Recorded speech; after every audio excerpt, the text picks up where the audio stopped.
What's up, Dream Builder? Are you someone who's interested in creating a life by your design through all things real estate? Well, I can assure you, you are in the right place. Join me, your host, Casanova Brooks. I'm an award-winning real estate agent and investor as we uncover the top tips, strategies, and the mindset of the top real estate entrepreneurs across the world. Stay locked in because we're about to go on a journey that will change your life. What's up, Dream Builder? We are back again. We have an episode today that I'm excited to bring to you. And you know I'm always excited, but this one I'm a little bit more excited. One, because I know the guy who's giving the information. Some of you might remember I did an episode a while back. This is probably in November or so, depending on when you're listening at this, November of 2020. But I had an experience, and it was an experience that I would consider to be impactful and also luxurious, where I decided to leave my family, go to Pinehurst, North Carolina. And there was, 12 or 13 guys there, and each of them made an impact on my life, and I didn't know any of them beforehand. And so today we have one of those 13 guys. I think it was like 13 of us there, or 13 other people, but we have one of those guys here with us today, and Mr. Cody Bjugan. Am I saying it right, Bjugan? It's Norwegian. Drop the J. Bjugan. Bjugan. Okay. No one gets it the first time. It's okay. Right. So we have Cody here, and so I was inspired by him, and we really connected on the way back to the airport, where I got to learn more about, your story, your impact when it comes to entrepreneurship, but then also what you've been able to do to scale something that you didn't have a lot of experience in the beginning to now what it is. So I'm excited to welcome Cody to the show. Cody, you want to go ahead and say what's up to Dream Nation? What's up, Dream Nation? Thanks for having me. It's a pleasure. Oh, man, it's going to be a fun conversation. So I always love to start off the shows, and the way that I do that is I compare us as entrepreneurs to thought leaders and really superheroes. And the reason being is because we're constantly flying around the world, we're putting on our cape, and we're trying to solve some of the world's biggest problems. And I know you just told me you were just in Maui, right? We're one of the biggest masterminds in real estate. But the question that I have for you is, a lot of the times we know who Superman is, but what we really don't know is who is Clark Kent. And so for anybody who's been on Facebook or checked out the Invest Right website, they've probably seen the Superman, Cody Bjugan, but what we don't know is behind the scenes, who is that Clark Kent? Oh man, that Clark Kent is a guy that's continuing to grow and mold. Lots of failures. I mean, the journey of my life up until now of 43 years is I'm being built for something special because I've been put to my knees several times. And through that, I've tried hard not to come out feeling sorry for myself, but to reflect back and grow. And so, you mentioned Invest Right a moment ago. That's part of the reason why I started Invest Right is, I have 20 years of lessons in my space, and I can't think of something more impactful or a part of my purpose, part of my legacy, part of me trying to live a fulfilling life than sharing that knowledge. Right? That I know of. There's literally no one else teaching what we're teaching. I've had some guys say, hey, aren't the other few guys that do what you do, aren't they going to be frustrated with you that you're sharing these, these strategies and these processes? And to be frank, I really don't care because it's my way of making impact, giving back, making a difference. So, I'm just continuing to hone into, I spent a lot of time recently working on my why, right? Like, why am I doing all this? And my purpose and impact and fulfillment. And I have all these things that I've been geeking out on the last couple of years. And so, but my journey, I don't know if you want me to get into my history. Yeah, that's exactly really, I'm what just a guy that's growing. Yeah. So I'll hit some bullet points because I can get long-winded when I talk about my story, but I'll start off by saying I grew up in a small little town called Damascus, Oregon. I don't even know what the population is. I don't even know if it's on some of the maps, but I grew up less fortunate, I would say in a lot of ways. One was the family, we were lower middle class, I would say at best. and not the best upbringing as far as like a father figure, right? So my father, I mean, bless my father, he I do my best to still maintain a relationship with him with boundaries, but and make note of that. I mean, you know, boundaries are important, but I learned more what not to be, right? My father would always use the excuse of, well, you should have known my dad, right? You should have saw because his dad passed before, you know, I was born. And so that was the excuse, right? That was the crutch. And so I was very intentional in my teens that I was going to be the one to pivot. I was going to be the one that I wasn't going to let that legacy continue. But I had to be very intentional about making that decision. So anyways, and then lo and behold, you know, I get my high school girlfriend pregnant. I get married right out of high school. I was going to go off to ASU. Did your dad have you in high school? My dad, so back in those days, they had me right out of high school. My dad got married. My dad was 18. My mom was 17 back then. But anyways, got my high school girlfriend pregnant, got married right out of high school because quote, it was the right thing to do.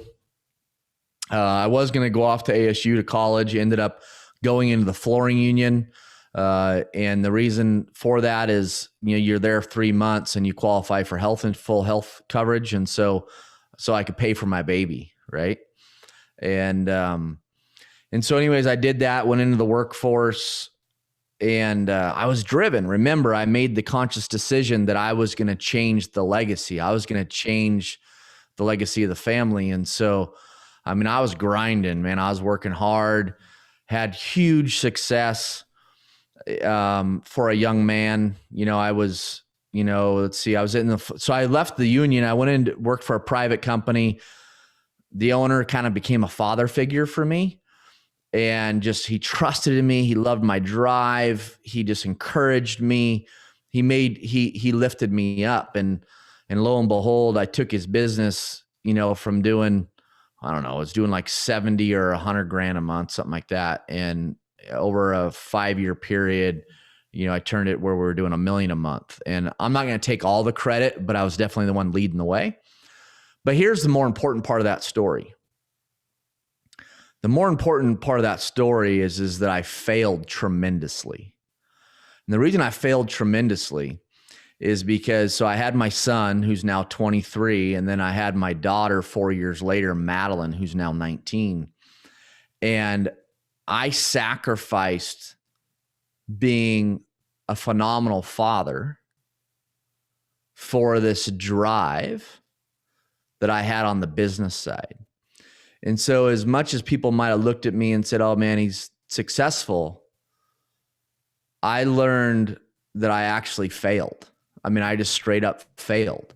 Like, we got to understand the phases we're in life. Right. So me as a 19-year-old or 20-year-old with a baby at home is different than a 19 or 20-year-old that doesn't have a baby at home and a wife at home.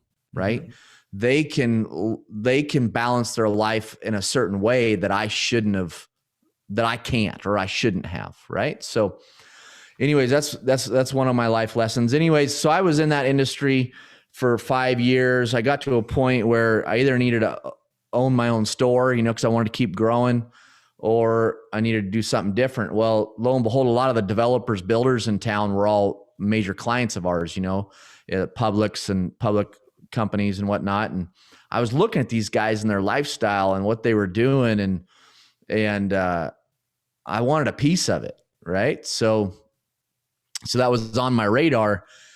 And lo and behold, there was a gentleman, big name guy in town, and I wanted to go build a personal house for myself, right? And I called him one day and I said, hey, do you know of a piece of land? You know, I introduced myself. Do you know of a piece of land that I could buy, you know, that you like, or that I could buy and whatever, build my house on? And he's like, yeah, there's this piece, go check it out. Well, so I was like, oh, that's funny. I drive by that piece all the time, and it's in a beautiful piece of property. So I call him back, I don't know, 3 weeks later, let's say. And I said, hey, I bought that piece. That was a lot of fun. It was an off-market deal. It wasn't for sale. I had to, figure out the seller's hot buttons, what was important to them, structure a deal. It was a win. Like, I want to do some more of those. And he's like, what? He's like, I just figured you were just some kid. I didn't actually think you were going to go buy it. He's like, I was considering buying that for myself. And he's like, I want to meet you. So one thing led to another, and him and I ended up partnering up for a few years, got into home building and land development. And we had a phenomenal partnership as far as our skill sets. And the problem was, at the time, I wouldn't say it's the case today because he's still a friend of mine, but at the time, we didn't line up foundationally as far as what was important to us and decisions we would and wouldn't make, things we, just how we looked at things. And so that partnership only lasted a couple of years. During that time, though, we also had a real estate brokerage, and that company was awarded the fastest growing privately held company in the state of Oregon. But it was because him and I were so dynamic together, right? Yeah. But don't sacrifice who you are for that, right? For the dollars, for the ego, let's call it. So anyways, so then I went off. He took the brokerage company. I took the land development home building business. Let's put it this way. And this is just being an open book. I was got to 2006. I was 28, and my net worth at that time showed I was worth around 20 million is what it said, right? I'm not a big fan of net worth because I think there's so many variables to it. But, then come 2007, 2008, I lose 90% of it, right? So, the biggest mistake I made back then is that I was so full of myself that I wasn't focused on personal growth. I wasn't focused on having the right people and influences in my life. And because here's why I bring that up at this point in my story is in 2007, 2008, when I lost 90% of my net worth, if I had the right people in my life, that was an opportunity during that time, 08, 09, 10. Wealth is built through timing. And I didn't understand that back then, because as I was figuring out my deals and how to restructure them and how to make moves, I should have been out picking up deals left and right, distressed deals in my space. I can think of a specific project where the lots were worth $200,000 in 06. And in the downturn, they ended up selling for $30,000 a piece. Wow. And today they're worth $250,000, let's say. So I didn't understand that, right? I should have been, as I was bleeding on the streets over here, I should have been building 10x the wealth I was losing over here. Right. I just didn't know any better. And so I learned from that, definitely learned from that failure.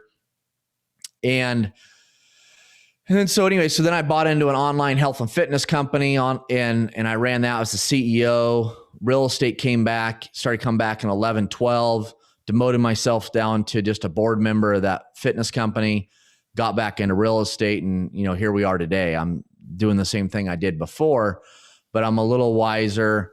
I understand the value of personal growth and working on myself and becoming better.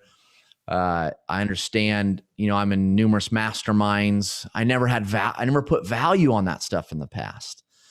And I can clearly say in the last 2 years, since I really started focusing on growth, personal growth, my life has changed more in the positive in the last 2 years because of that than any of the years past, right? Another story though, because I want to make sure I'm pulling back the curtain and sharing, some of the biggest things that have really affected me. There was a time, I call it my loser stage. And in 2012, I think it was 2012, my wife calls me and says, "Hey, Cody, I think you need to get home." I'm like, "What do you mean? Why do I need to get home?" She's like, "Well, there's two guys at our front door and they say they're from the IRS." I'm like, "Well, tell them I'm busy. I can't make it." And she's like, "Yeah, Cody, I think you should probably get home." So I call my attorney on the way home, and I'm like, "Dude, the IRS is at my front door." He's like, "Hey, Cody, the IRS usually sends letters. They don't send two agents to your front door. Don't say a word," right? So I get there. I instantly want to engage with these guys. Let's just solve the problem. What's going on? How do we fix it? And they're like, "I suggest you just follow your attorney's advice and keep your lip zipped." So kind of find out what I had done was something illegal, and I didn't even know it was illegal. It's called structuring. What happened is when the market crashed back in 07, 08, I started selling all my toys. They were all after tax dollars, right? Sold my motorhome, boats, all these things. And I had bills of sales for all of it.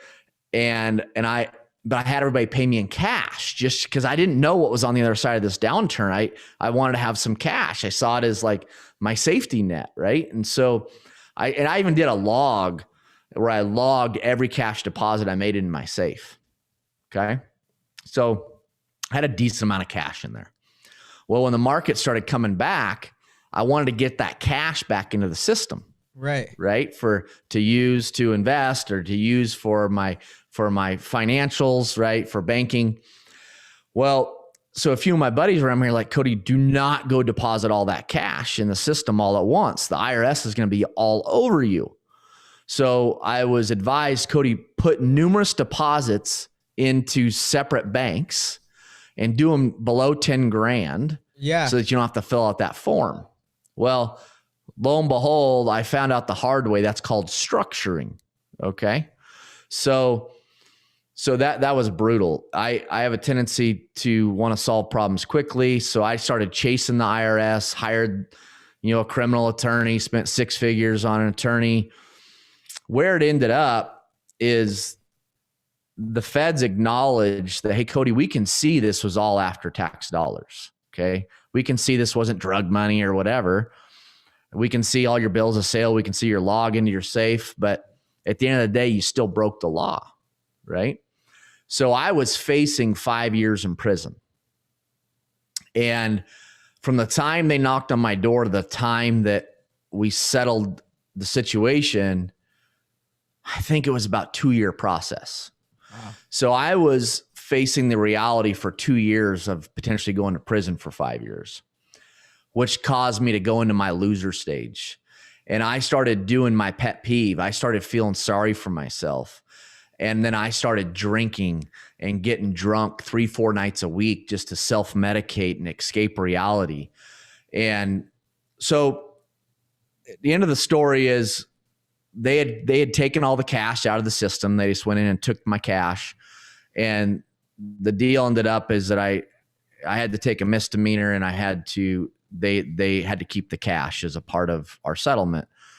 And when you go through something like that, whether it's losing 9% of your net worth, whether it's having, a child right out of high school, whether it's instead of going to college, you go into the workforce and you're married and you have a family to support, whether it's going through that loser stage, whatever it is made my armor thicker.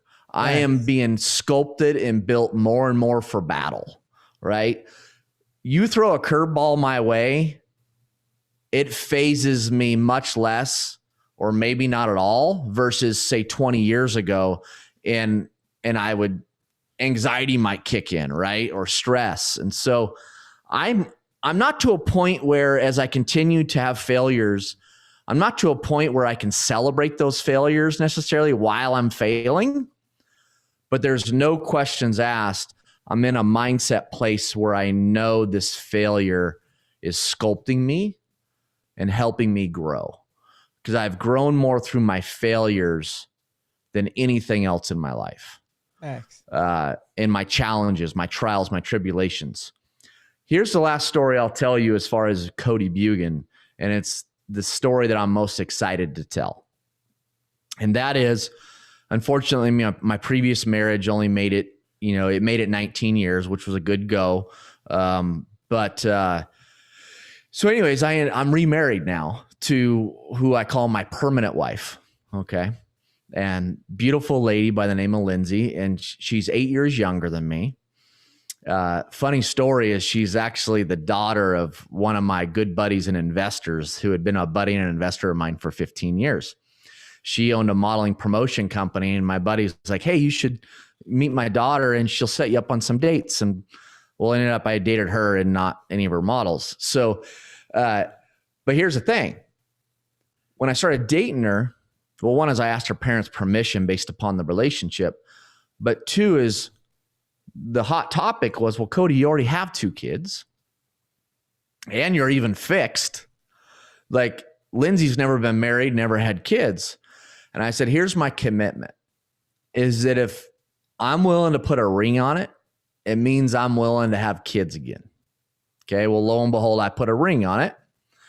And that means I got to get reversed. And I've been fixed for 15 years at that point. By the way, reversal is 10 times worse than getting fixed. That's what I've heard. I've now been fixed twice. I've been fixed twice.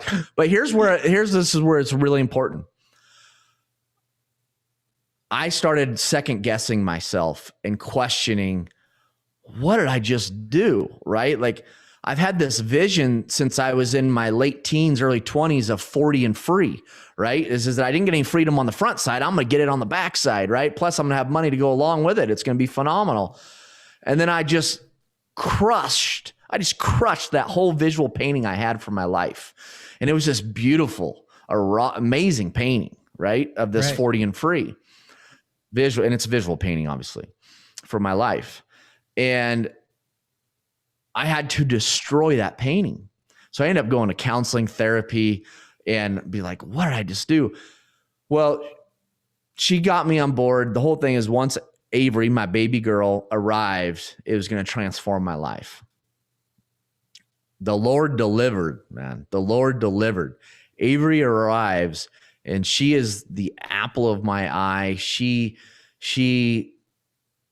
is just so fulfilling, so much a part of my purpose. And now I'm in the last, she's 16 months, I'm repainting the painting for my life. And the painting today is more about purpose and impact and fulfillment and making a difference, giving back, serving. Money is just the result of me serving, right? And so the painting is almost complete, the visual painting. And I got to give a lot of the credit for this now much more fulfilling vision I have for my life to this process of Avery.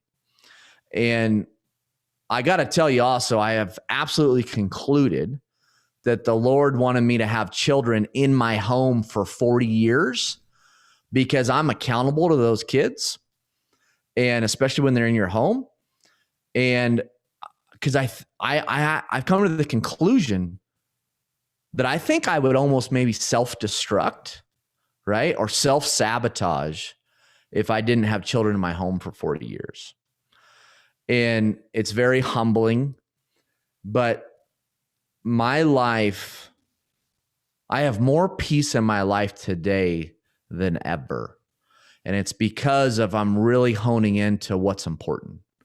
So that's my journey, which then leads to Vest, right? That here I've been doing this for 20 years. I know the ins and outs. There's no education. There's no teachings out there on it. Why don't I bring this education to the world, right? And so that's how we've launched Vest, right? That's why the tagline's transforming lives through real estate, because I want to take what I got here and I want to, expose it to the world and be a part of impacting other people in a positive way. So that's a little bit about my story. Yeah, man. I think first off, phenomenal story. And thank you for being transparent and sharing. And I think anybody right now is super fired up, no matter where they came from. Obviously, you heard a little bit of my journey. So, we share a lot of those, just building our armor, right? Are you a busted pipe or are you a beautiful Totally. diamond? Right. That's what I always say, because it's pressure on everybody in your own way. Right. And that's what a lot of us don't think about is the kid who is 18 years old, who doesn't go straight to college right out of high school, and they do get a job. And that's different, because you see all your buddies that's living the life, but you're at a different phase right now. And so you got to adapt. And Yeah. so I respect you for sharing it. And so many times that you could have crumbled. But here's the thing that I've heard from your story. It's always, even though you wanted the results of the money and things like that, what has really driven you, if what I would say, has been the people. Because you started off and you were talking about when you first got into the workforce, right? You partnered up with the guy, the flooring company guy, and it was a Yeah. partnership, right? And it was about that person, and you helped him change the trajectory of his life for his family by getting it to, $1 million. Then all of a sudden, Yeah. you go into the supplement company, but then you say, hey, you know what? There's another opportunity over here. So I'm willing to demote myself but again, so I could build this other opportunity with the home building, right? And that was when you got Yeah. back into real estate, is what I want. Because the first time you were in it, Yeah. but then you got back in it. But it feels like that it was always about the people. And now this is just what you've been gearing up to anyway, because in the beginning, you were like, okay, I had my kids, at a young age, and I didn't know what I didn't know. But now I've had the money, I've had the boats, I've had to, essentially sell all of that stuff off, but get back in. And now I got the younger daughter, and this allows me to live all over again. But this time I feel like I have so much more to give, right, to my daughter and my other kids as well, of course. So much more. And so I respect that, because that's what I hear. I didn't hear, at least from my own perspective, I didn't hear that like all of a sudden I turned 35 and now it's about the people. Like, it was about the people from the start. And even from with your dad, it was, hey, here's how I know that I want to impact other people's lives. And I never want someone to say, well, Cody's showing me what not to do. And of course we learn it in all types of ways, but at least the intention is not, when I look at Cody, that's what not to do. It's, we're going to learn along the way. And he kind of did still tell me, I don't want to be structuring. So that's what not to do, but it's not from a negative connotation. It's just, okay, that's a valuable lesson. And so I think that that's very valuable. Yeah. Yeah. And I think it's, one thing I've appreciated about you when I was with you in Pinehurst is your energy and your positive outlook on life. And that's what robbed my father so far in the life he's lived, is he sees everything through a negative lens, right? And just what a miserable way to live. So kudos to you. I remember your energy when I was with you, and that's phenomenal. Men and women that are much younger than where I'm at today at 43 and wanting to listen to podcasts, right? Or get in masterminds or do courses or whatever it may be. Like, I have so much respect for that. And like, if I would have understood that at 20 instead of 40, right? Who knows where I'd be? Now, I have no regrets. I'm writing my own story, right? I'm not trying to write anybody else's. I'm writing my own story. And all those mistakes and failures and realizations has made me who I am today. But there's two things that I have to drop, okay, on this podcast that are just right in front of me. I'm staring at them every day and I'm fully focused on them. One is, I heard a sermon at my church in 2016. And it was a message that I had never heard before. And the message was, just because you believe doesn't mean you have faith. Let me say that again. Just because you believe doesn't mean you have faith. Well, I'd always looked at believing and faith kind of as the same thing.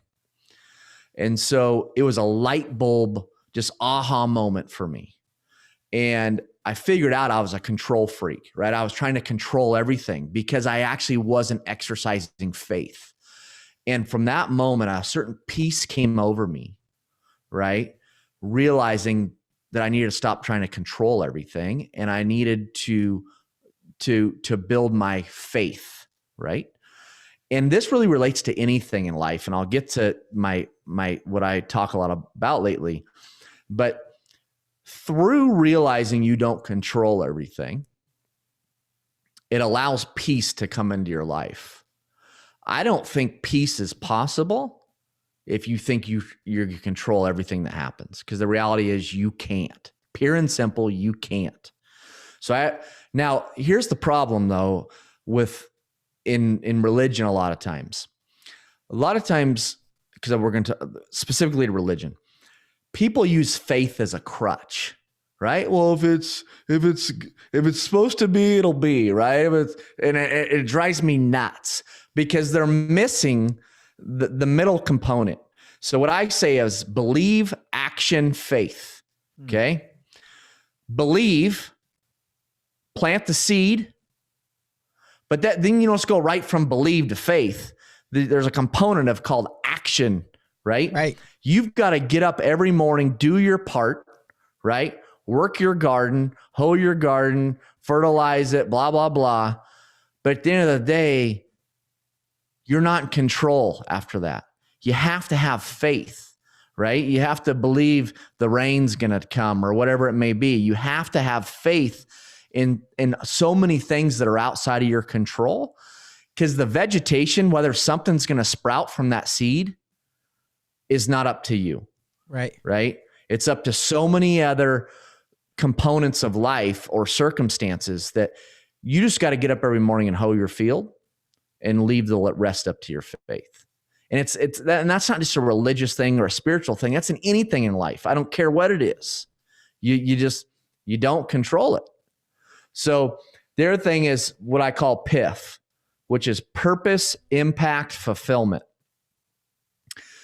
We all need to figure out what our purpose is, right? And I've been working on this a lot in the last couple of years is, my why and my purpose. Like, why am I doing this and where's my purpose lie? You figure out your purpose, that's going to lead to impact. Right. You having an impact on others, right? Impact those within your reach. And through impact, you can then find you can create a fulfilling life, right? Or a fulfilling legacy. I 100% do not believe fulfillment is possible without you having impact. So purpose to impact to fulfillment.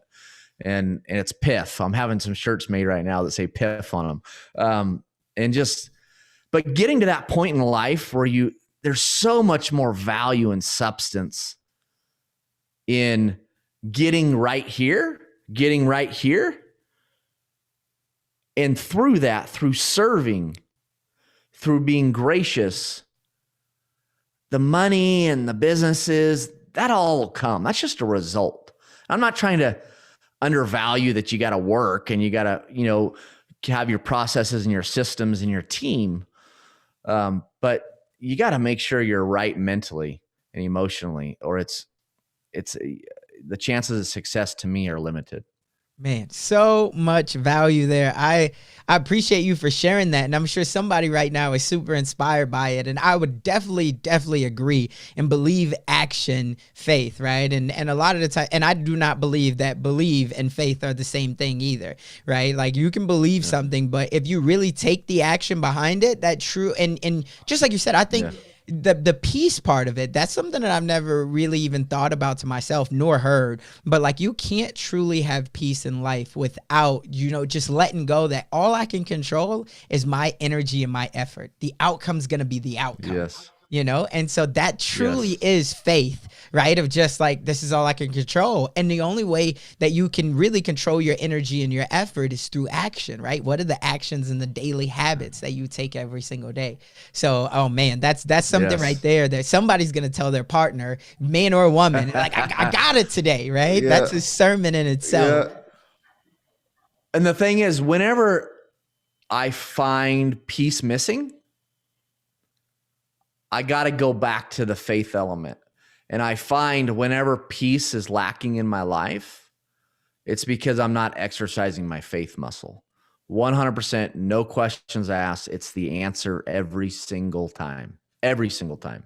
And how do you exercise your faith muscle? What does an exercise look like for you?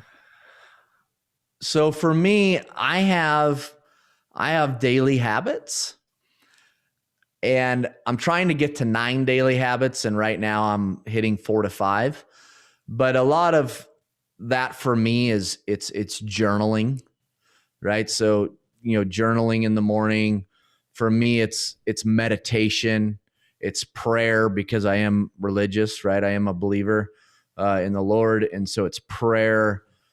And though I would say those 3 things can get me recentered, but then I have other daily habits that also help me hone in and keep my life balanced. Like one thing that is absolutely extremely important to me is that I swing the golf club every day, whether that's practice or playing, and that I go on a walk with my family every day with, Lindsay and Avery and our big dog Buddy. And just, I am at a point where I understand I can't let the health ball drop. I can't let the family ball drop. I can't let the spiritual ball drop. I can't let my hobbies, it's a pillar of mine as far as my free time activities. And I let all those balls drop in the past and just kill it in my career. And I self-destructed. And so if I hit my daily habits, it allows me to stay centered. I love it. I love it, man. Those pillars are huge. Now let's talk about vest right? Because a lot of people, they want to understand, what is the concept of vest right? Where did it come from? And more importantly, how can they start to understand the world of the development game? And I think that you're in a very unique space, right? So talk to us about on the tactical side of what exactly is vest right? What do they do? And how can someone else, start to be involved with vest right? Yeah. So Vest Right was started as a part of the purpose, right? Vest Right, when people think about raw land or they think about land development, the average person in real estate is intrigued because they know there's opportunity there, but they've never tapped into it because it's the unknown. It's scary. It's fear, right? The unknown is often that. So through processing that is I was like, you know what? I'm gonna go out to the country with my knowledge. I'm gonna put it into some different courses, and I'm gonna teach what it is that I know. And I don't know of any other educator out there currently, and there might be one, but I don't know of one that is teaching how to do raw land deals in the development states. There's guys teaching you how to go flip farmland or wholesale farmland or rural land and try to buy it low and sell it high. We teach you how to pay market value. But here's the kicker of Vest Right. We teach you how to go and hunt off market. Let me say it again. Off market deals, not on market. Off-market deals. That's where the magic happens. So we teach you how to find them, how to analyze them, right? Are utilities there? What are the overlays? What's the zoning? What's the offsite? We teach you all of these boxes you need to check to know if the deal has development potential. Because the reason there's so much money in the model we teach is that we're going to teach you how to take just a piece of farmland and capture to where it's now developable. We teach you what's called the land use process. And so it's the political approval process you go through with jurisdictions to get a piece to a point that it's developable. And we teach numerous exit strategies, and we teach numerous payday points, right? Because when you exit a deal versus when you get paid are 2 different things. So we teach, you could go and hunt it and find it, ink it, and just assign the deal to someone like myself or another developer, right? Or you can take it through the due diligence process and assign it. Or you can take it through the land use process and do what's called a double closing or a simultaneous close, because we never close on these deals until the subdivision's approved. There's a lot to it, but there's numerous exit points and there's numerous when you can get paid. Like I'm doing a deal right now with one of my students where he assigned me the deal and he becomes my development partner, where I'm going to cut him in on the deal. He didn't want to get paid right away. And so he's got a mid six figure payday coming his way because I'm going to pay him when I get paid. And so we're teaching all this, but this process, I wouldn't suggest to anybody you go and try to do it. And it's why no one actually probably does without the appropriate education. So that's what these courses teach, is how this process works and how you can, we say in marketing, 5 to 7 figure paydays with very little cash, or even in some cases, no cash and very little risk, actually no risk, because you don't close on these land deals until the subdivision's approved, right? And then you do a simultaneous close. And so you use, my money or another developer's money, closes with you, and then you close with the seller and you make your payday out of the middle. And so, there's a lot to it, but we put together a link just for your audience. That's vestrite.com/dream. And we're offering some free material there. I can't guarantee it because I'll get in trouble with my attorney, but I would almost guarantee that if you go there, the free content we're going to provide to you is probably more, you'll learn more in that free content than you've ever learned in your life about off-market raw land deals in the development space. It's phenomenal content. I love it. So I just got a couple questions on this. First is, can someone do this? Like if they're looking to get into real estate, would you say that this is a first step for someone to look, or it's like, no, like maybe flip some houses first, get you a bulk of cash, right? Things like that, because it sounds like that if you're doing a deal like this, if you say that, you probably won't get your full payday, or at least the potential of what you really could get until the subdivision is approved. So with that, is this a long-term process, or is like, can some people get approved, or can some people get a payday within 30 days? Yeah, no. So the only way you're going to get So the wholesaling house model is out there everywhere. Everybody's teaching, everybody's doing it. The fundamental internal challenge I have with that model is the goal is to find Mary Sue down the road that is desperate and try to buy below market value. And then quickly flip and make a few bucks. Our model, we teach, because you're taking a raw piece of land and now turning it into an approved development, there is so much equity created through that process that you can pay property owners development values. You don't have to beat them up. But we have numerous students that this is their first venture into real estate. Because the thing is, let's use your 30-day payday scenario. If you go ink a deal, you can just assign the contract to me right out of the gate. And if you just want a quick 30-day payday, I'll pay you an assignment fee just to flip me the deal. But it's probably a 5-figure payday. Now, if you're willing to wait to get paid until approvals, well, now it might be a 6 or 7-figure payday. See the difference? Yeah. So if we're comparing it to wholesaling houses, I would venture to guess you can create quick paydays that would be as much or more than wholesaling a house. But it just depends on where you're at cash flow wise and how quickly you need the cash, because the real meat is if you're willing to, you can exit right away, but if you're willing to wait for the payday, that's where it gets pretty fun and exciting. Got it. No, I appreciate you answering that. And so obviously we want everybody to go to vestright/dream, vestright.com/dream. But for people like that are wondering, okay, well, how long does it even take me to find one of these properties? Like before I decide that I'm going to invest my time, my energy, like, and you're going to teach me how to do this. How long is 6 months, a year and a half? Because I don't know what I don't know. And obviously development is definitely one of the more unique but kind of ghost stages of real estate, where a lot of people they think, just like you said, it's very scary. So what would you say? Yeah. Good question, common question, and I love answering it.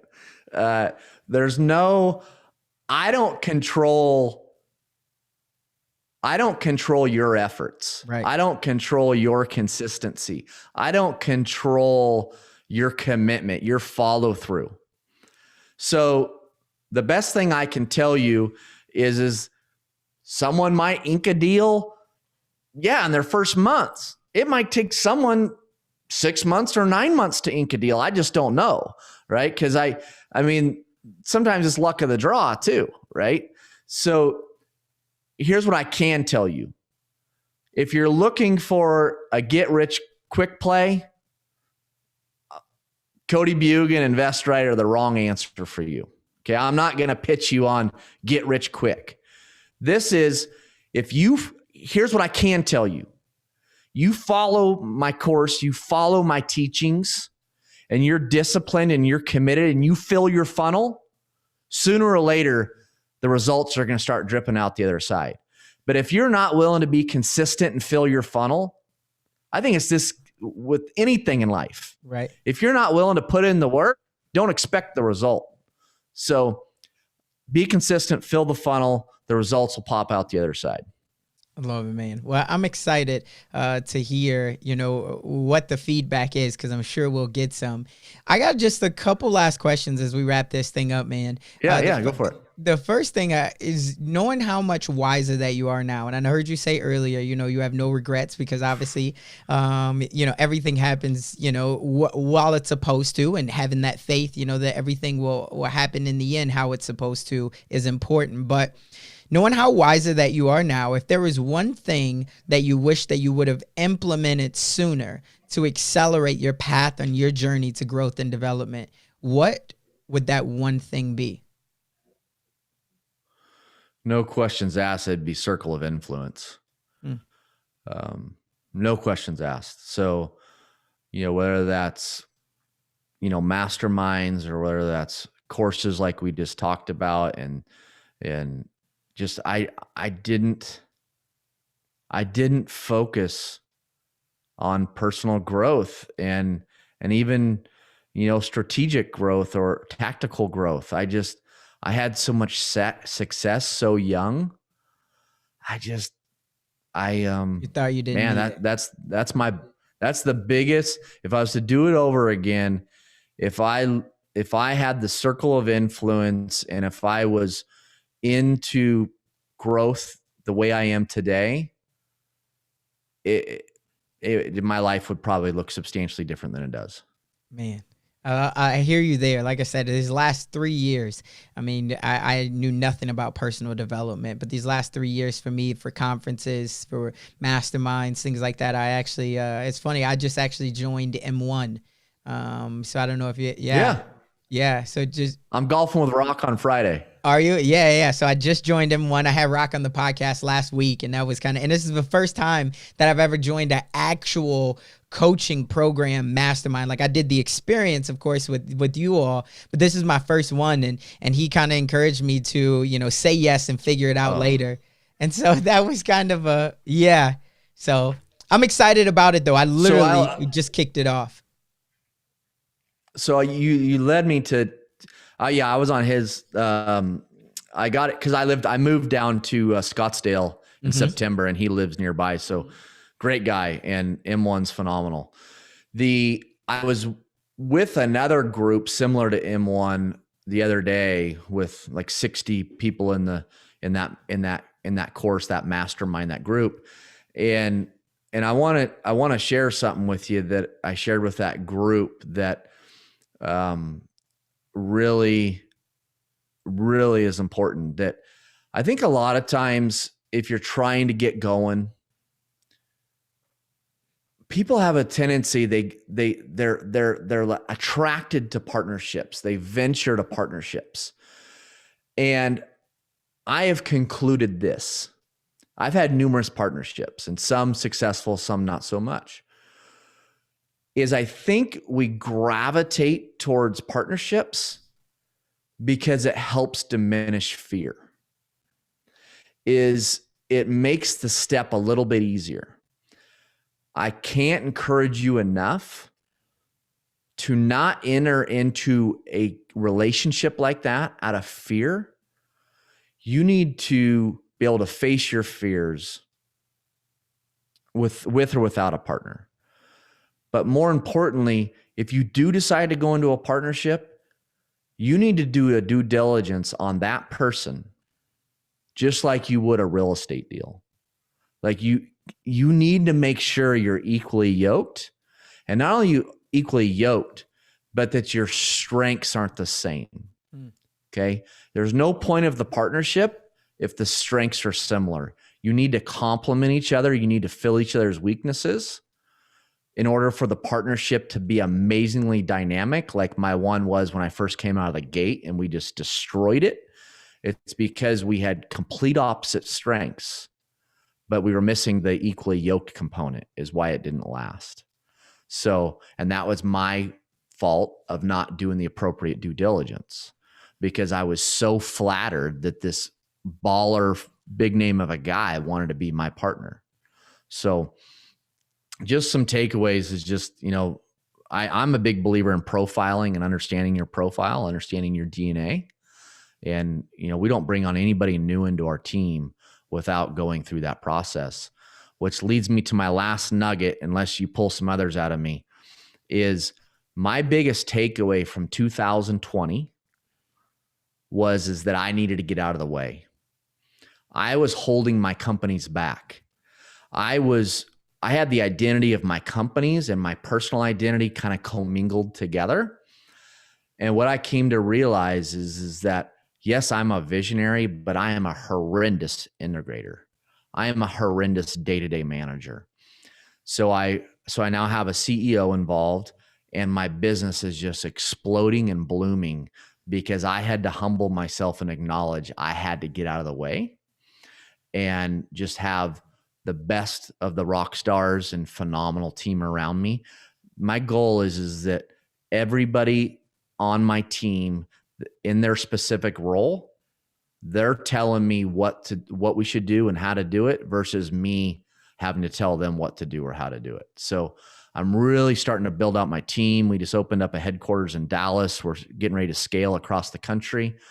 And I've told the team at the end of the day, if they want to kick me off payroll because I don't bring value, so be it. Because at the end of the day, I want my companies to go accomplish the opportunity and the potential that is out there and that it deserves, with or without me. So don't get me wrong, I'll still own it, and they've given me more responsibility, but just in a very specific role. So anyways, a few more nuggets there. And I just love sharing this stuff. I love sharing my failures. I love sharing the process I'm going through.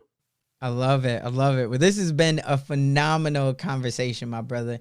And I want to be the first one, if no one else has told you, to say thank you. And I appreciate you. Again, so much wisdom. We will drop all of the links in the show notes. But for anybody who wants to stay directly connected with you, I know sometimes you go off the grid, but how can they find you?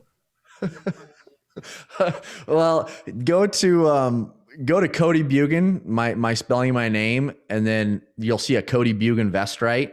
And that's the main social media feed where the team can get to us or get to me. And I'm really involved. So, that's the best place to go visit us. Cool, my man. Well, again, I want to say thank you. And just as he said, Dream Nation, there's so much wisdom, so many nuggets. I look forward to hearing the feedback. But at the end of the day, you have to take action, right? Because without action, that dream that you have, and we all have a dream, it's only merely a fantasy. That's all for this one. We'll catch you on the next one.